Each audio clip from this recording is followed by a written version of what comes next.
জেলার বাংলা পক্ষের একজন সহযোদ্ধা।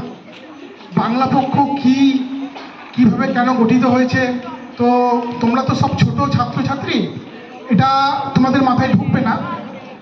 তো এই ব্যাপারে বিস্তারিত আমি পরে বলছি, আগে কিছু কথা আমি বলবো।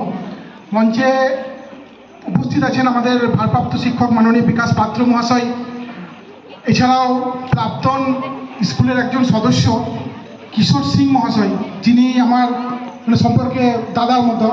এছাড়াও যিনি বিদ্যাসাগর শিক্ষক সম্মান পেয়েছেন 2024 বীরভূম জেলা থেকে, জয়ন্ত মুখার্জি আছেন। সকল শিক্ষাকর্মী, শিক্ষক, শিক্ষিকা এবং যারা আমাদের ছেলে মেয়েদের জন্য পুষ্টিকর খাদ্য তুলে দেয়, রান্না করে, সেই সব যারা আছেন, সেই সব ম্যাডামরা, সকলকে বাংলা পক্ষের তরফ থেকে একটা জাতীয় অভিনন্দন জানাইয়ে আমি আমার কিছু কথা আমি বলবো, কারণ সমস্ত কথাই মোটামুটিভাবে আমাদের সম্মানীয় হেডমাস্টার মহাশয় বলেছেন। এই আজকের দিনটা, এই গোটা মাস জুড়ে, 30 সেপ্টেম্বর আজকে, তো গোটা মাস জুড়ে একজন বাঙালির যিনি গর্ব, অর্থাৎ বাংলার সমাজ সংস্কারক এবং আমাদের হস্যই দীর্ঘ যে স্বরবর্ণ ব্যঞ্জন বর্ণ থেকে আরম্ভ করে বড় হয়ে তোমরা পড়বে যে গদ্য কবিতা, অর্থাৎ আগে কোনো গদ্য বলে কিছু ছিল না।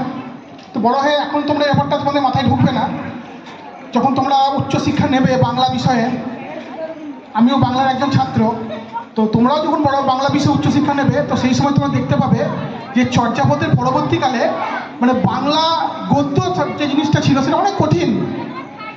তো ঈশ্বরচন্দ্র বিদ্যাসাগর, তার 26 সেপ্টেম্বর তার জন্মদিন গেছে। তো সেই বিদ্যাসাগরের জন্মদিন উপলক্ষে প্রত্যেক বছর বাংলা পক্ষ, যেটা শিক্ষকের যারা শিক্ষকের ঊর্ধ্বে, অর্থাৎ দেখুন একটা জিনিস আমি এখানে ব্যক্তিগতভাবে মনে করি যে শিক্ষকের কোনো পর্যায়ক্রম হয় না। শিক্ষক শিক্ষিকা তারা সবাই সমগোত্রীয়, অর্থাৎ তাদের কোনো পর্যায় হয় না। তা সত্ত্বেও কিছু কিছু শিক্ষা যেহেতু একজনকেই বাঁচতে হবে, তো সেহেতু গোটা বীরভূম জেলা জুড়ে আমাদের যেটা কোর কমিটি আছে, সেন্ট্রাল কোর কমিটি আছে, সেই সেন্ট্রাল কোর কমিটির 5 জন নাম যায় এবং নাম থেকে তারা তার পূর্ববর্তী স্কুল এবং তার বিভিন্ন কার্যকলাপ বিবেচনা করে সেখান থেকে একজনকে সিলেকশন করেন। তো বাংলা পক্ষের তরফ থেকে কোর কমিটি জয়ন্ত মুখার্জির নাম ফাইনাল করেছেন। তো সেই হিসাবে জয়ন্ত মুখার্জি বিদ্যাসাগর জাতীয় সম্মান 2024 পেয়েছেন। তো এই ব্যাপারে আমাদের গর্ব যে বীরভূম জেলায় আমার বাড়ির পাশের একজন মানুষ বিদ্যাসাগর জাতীয় সম্মান পেয়েছেন। তার জন্য আমি এবং বাংলা পক্ষের তরফ থেকে আমার যত সমস্ত টিম, সকলে অভিভূত। এবার তোমাদের বিদ্যাসাগরের যে চিন্তাভাবনা, বিদ্যাসাগরের চিন্তাভাবনা কীরকম চিন্তাভাবনা, তার চিন্তাভাবনায় প্রথম এসেছিল নারী শিক্ষা, যেটা পরবর্তী একটু আগেই আপনাদের শিক্ষক বললেন যে নারী শিক্ষা, নারী যদি সমাজের সামনে না থাকে তাহলে সেই সমাজ সবসময় পিছিয়ে পড়বে। তো সেই নারী শিক্ষার জন্য তিনি সেই সময়তে যে সময়তে ঈশ্বরচন্দ্র বিদ্যাসাগর জন্মগ্রহণ করেন বা তার শিক্ষক জীবন এবং তার পথ চলা শুরু, সেই সময় নারীরা অনেক পিছিয়ে বলতে নারীদের সামনের সারিতেই আনা হতো না। তারা শুধু বাড়িতে রান্নাবান্না করতো, বাসন মাজতো এবং পরিচারিকার কাজ করত। তো ঈশ্বরচন্দ্র বিদ্যাসাগর একটু উপলব্ধি করেছিলেন যে বাংলা, অর্থাৎ বাঙালির যে সংস্কৃতি, সেই সংস্কৃতিকে যদি আরও ভালোভাবে বাড়ানো যায়, তার জন্য নারী শিক্ষার একটা যোগ্যতম জায়গা তৈরি করতে হবে।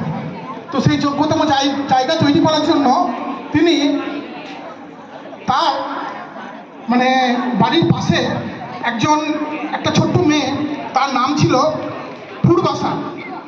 সেই মেয়েটিকে উনি দেখলেন যে মেয়েটি পড়তে চাইছে, কিন্তু তার বাড়ির লোক থেকে পড়তে দিচ্ছে না।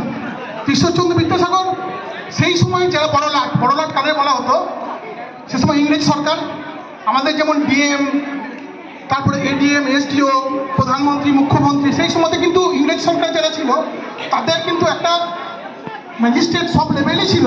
তা সত্ত্বেও বড়লাট সেই সময় ইংরেজদের একটা বড় মুখ, তিনি বড়লাটকে গিয়ে বললেন, তৎকালীন বড়লাটকে, যে এই শিক্ষা, নারী শিক্ষার জন্য কিন্তু ইংল্যান্ড, মানে সেই সময় ইংরেজরা যখন এসেছেন, ইংল্যান্ডে কিন্তু নারী শিক্ষার প্রচলন হয়ে গেছে, নারী শিক্ষা চলছে, নারী শিক্ষা সমস্ত জিনিস আছে, কিন্তু ভারতবর্ষে নেই। তো বড়লাটকে তিনি বোঝাতে সক্ষম হলেন যে নারী শিক্ষার জন্য একটা আইন তৈরি করতে হবে। তো আইন তৈরি করলে তো হবে না, ভারতবর্ষে প্রচুর আইন আছে, কিন্তু সেই আইনের ভাঙার জন্য প্রচুর লোকও আছে। তো আইন তৈরি করলে তো হবে না, সেই আইনকে কীভাবে ইমপ্লিমেন্ট, অর্থাৎ সেই আইনটা কীভাবে তারা মানে চারিদিকে ছড়িয়ে দেবে। তো বিদ্যাসাগর মহাশয়, তো সেই সময়তে ব্রিটিশ যারা ছিল তারা তাকে পণ্ডিত বলতো। পণ্ডিত এই কারণে বলতো যে তার ব্যাপ্তি ছিল অনেকটা, তিনি সংস্কৃতের শিক্ষক হলেও তার ইংরেজি থেকে আরম্ভ করে সমস্ত সাহিত্যে একটা বিরাট ব্যাপ্তি, মানে সূর্যের মতো তার একটা ভাস্বর চরিত্র। তো সেই জায়গা থেকে তিনি বিদ্যাসাগর মহাশয়কে, পণ্ডিত মশাই বলল যে একটা নারী শিক্ষার জন্য যেটা প্রথমে যেটা করতে হবে সেটা হলো যে প্রত্যেক বাড়িতে গিয়ে মানে একটা আদমশুমারি, মানে তোমরা দেখেছো যে আদমশুমারিতে জনগণনা হয়, তো সেরকম করে প্রত্যেক বাড়িতে গিয়ে বোঝাতে হবে।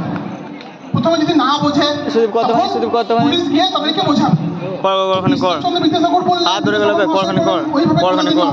কারণ জোর ভালো হয়।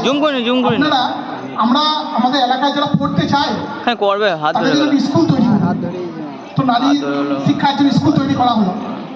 তো ব্রিটিশ শাসকরা হ্যাঁ আমাদের দেশের অনেক অত্যাচার করেছেন, দেশ থেকে প্রচুর নিয়ে গেছেন, কিন্তু তাদের সংস্কৃতির অনেক কিছু আমাদের দেশকে দিয়েও গেছেন। তার মধ্যে এই নারী শিক্ষা, নারী